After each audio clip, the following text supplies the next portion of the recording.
200 थर उठ बस कराइले शिक्षयित्री दंडमुक्त अंचल दंड को नहीं चर्चा 200 थर बस उठ कराई शिक्षयित्री 80 थर बस उठ पर बेहोश हो गले नवम श्रेणी छात्री कटक जिला कखड़ी सरकारी नोडल हाईस्कल आसी अभियोग पाठ न आसबार शिक्षयित्री दंड देते चेताशून्य होगापर छात्री को निकटस्थ मेडिकल भर्ती करा छुआ कहवा कथा दीदी जड़े झील को बस उठ कर 200 थर बस उठ गला भर तार निश्वास श्वासक्रिया अटकीगला भाई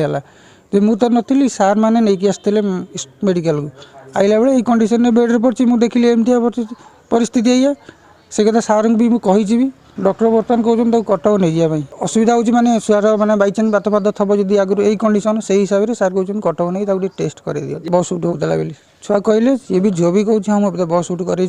कौन पाठ पढ़ा सकाशे कौन हो मुझे विषय सार बर्तमान जहाँ कहे आम से हिसाब से बाट चलो ना प्रकृत घटना तो कौन मुझे जानी सागे सागे आम असिस्टेंट टीचर खबर पाली झीर देह खराब सागे सागे मेडिकल आसी आनिक आडमिट कलु।